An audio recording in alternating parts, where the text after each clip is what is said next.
Pemerintahan baru Amerika Serikat di bawah Donald Trump semakin membuat perang dagang Amerika Serikat dan Tiongkok makin rumit. Foreign Policy di awal tahun ini memberikan analisa tajam tentang Tiongkok dari perang dagang yang sedang terjadi hingga peluang di panggung global. Menarik untuk membahas ini dan mari kita mulai. Tahun 2024 relatif tenang meski menyedihkan bagi Tiongkok. Namun di tahun 2025 ini bisa jadi jauh lebih penuh badai, terutama jika menyangkut bentrokan dengan Amerika Serikat di bawah pemerintahan Donald Trump. Ingat, perseteruan Amerika Serikat-Tiongkok pernah memanas di akhir pemerintahan Donald Trump yang mencekal Huawei China dan menghambat pasokan chip modern ke Tiongkok. Donald Trump telah memulai masa jabatan kedua sebagai Presiden Amerika Serikat dan menjanjikan setidaknya 60 hingga 70% tarif terhadap China. Para pemimpin di Beijing bersiap untuk perjuangan ekonomi yang sengit. Kehilangan sebagian besar pasar Amerika Serikat akan menjadi masalah besar bagi Tiongkok, bahkan jika Amerika Serikat juga berjuang melawan inflasi dan kurangnya penyedia alternatif. Namun kali ini, China memiliki lebih banyak pilihan terutama setelah pandemi menunjukkan peran kuat yang dimainkan oleh rantai pasokannya dalam ekonomi Amerika Serikat. Meskipun Washington berupaya melakukan apa yang disebut sebagai friendshoring dan memperkuat rantai pasokan, Beijing memiliki banyak potensi pengaruh. Seperti yang baru-baru ini dicatat oleh ekonom Li Sicily dalam Foreign Policy, Tiongkok telah menguji berbagai tindakan balasan untuk menargetkan perusahaan-perusahaan Amerika Serikat dan dapat mengambil langkah-langkah besar sebagai tanggapan terhadap rencana Trump yang lebih luas. Pengumuman China tentang kontrol ekspor terhadap 28 perusahaan Amerika Serikat, termasuk raksasa pertahanan Lockheed Martin dan Boeing Defense, menandakan awal yang buruk di tahun 2025. Serangan perang dagang terbaru dalam persaingan Amerika Serikat-Tiongkok ini muncul tepat saat Donald Trump bersiap untuk kembali menjabat sebagai presiden, yang menghidupkan kembali spekulasi bahwa kebijakan perdagangan balasan akan menentukan landscape ekonomi global tahun ini dan mungkin tahun berikutnya. Tindakan hukuman tersebut yang seolah-olah dilakukan untuk menjaga keamanan dan kepentingan nasional, menggarisbawahi meningkatnya keinginan Beijing untuk membalas terhadap provokasi yang dipersepsikan Amerika Serikat, termasuk peningkatan pembatasan yang dikenakan pada akses Tiongkok terhadap chip dan teknologi tinggi milik Amerika Serikat dan sekutunya. Waktunya menunjukkan bahwa ini bukan suatu kebetulan. Retorika kampanye Trump berulang kali menjanjikan sikap yang lebih keras terhadap Tiongkok, termasuk tarif 60% untuk barang-barang buatan Tiongkok, pengawasan yang lebih ketat terhadap investasi Tiongkok, dan penggandaan sanksi. Bagi China, kontrol ekspor preventif mengirimkan pesan bahwa mereka siap untuk melawan perdagangan Amerika Serikat dengan sengit. Jika masa jabatan Presiden Trump sebelumnya mengajarkan kita sesuatu, itu adalah bahwa pemerintahannya memandang kebijakan perdagangan sebagai permainan Shirosu. Tarif dan hambatan perdagangan yang diberlakukan selama masa jabatan pertamanya menimbulkan guncangan pada rantai pasokan global, tetapi juga mendorong Tiongkok untuk meningkatkan tindakan balasannya.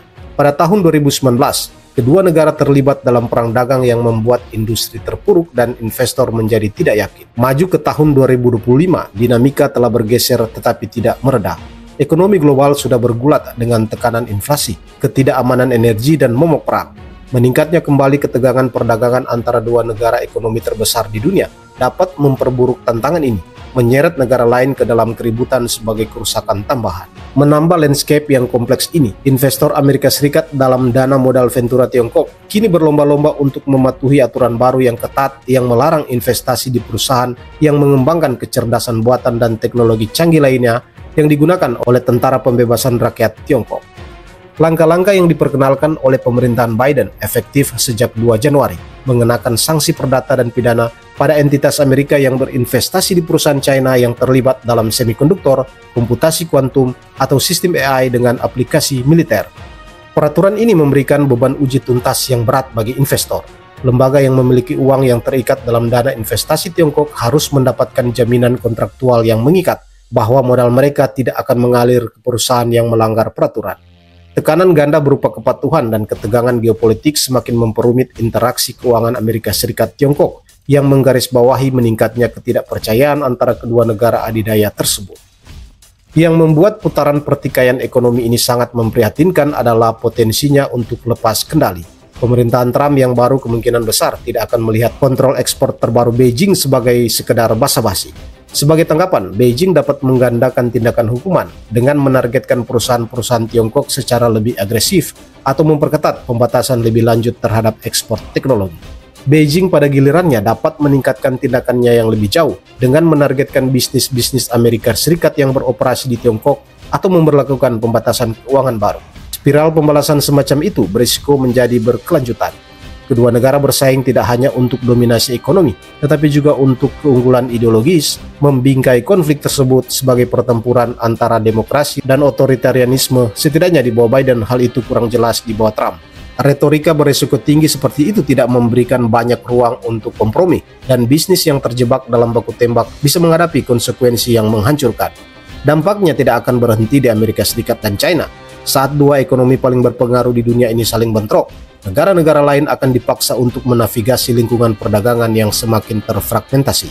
Sekutu Amerika mungkin akan merasa tertekan untuk menyesuaikan diri dengan kebijakan Washington, bahkan dengan mengorbankan hubungan ekonomi mereka sendiri dengan Beijing. Sementara itu, mitra strategis Tiongkok dapat ditarik lebih dekat ke dalam lingkup pengaruhnya, menciptakan blok ekonomi baru yang memperburuk perpecahan geopolitik sekaligus menciptakan distorsi pasar. Pasar negara berkembang khususnya akan mengalami kerugian. Banyak yang bergantung pada ekspor kedua negara adik kuasa dan tidak mampu mengasingkan keduanya. Bagi mereka, dampak dari rantai pasokan yang terganggu dan arus perdagangan yang berubah dapat menghambat pertumbuhan dan meningkatkan volatilitas. Jadi, apakah ada jalan keluar dari perang dagang yang mengancam ini? Sejarah menunjukkan bahwa kepala yang dingin terkadang menang, meskipun tidak selalu. Itulah yang terjadi dengan kesepakatan perdagangan fase 1 Amerika Serikat Tiongkok pada tahun 2020 yang meredakan ketegangan untuk sementara waktu.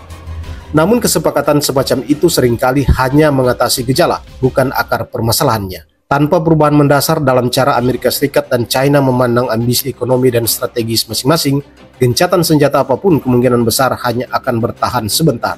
Yang dibutuhkan adalah kerangka kerja untuk persaingan yang mencakup aturan yang jelas dan saling menghormati kepentingan inti masing-masing negara. Lembaga multilateral seperti Organisasi Perdagangan Dunia dapat memainkan peran, tetapi efektivitasnya telah memudar di tengah tuduhan bias dan inefisiensi.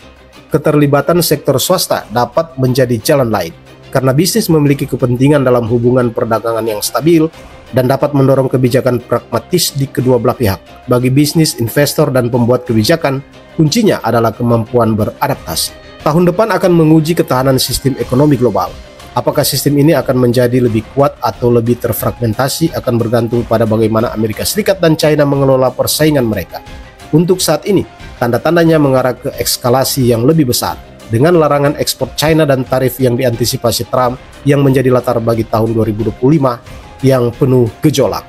Di sisi lain, ada kabar baik bagi Tiongkok di panggung global. Pemerintahan Trump yang baru saja dilantik telah memperjelas bahwa mereka memusuhi organisasi internasional, terutama yang terkait dengan Perserikatan Bangsa-Bangsa. Misalnya, mereka telah berjanji untuk segera menarik diri dari Organisasi Kesehatan Dunia atau WHO. Argumen tim Trump adalah bahwa Tiongkok memiliki pengaruh yang terlalu besar dalam kelompok-kelompok ini, dan Tiongkok mungkin berharap untuk menggunakan ancaman penarikan diri untuk memaksa konsesi.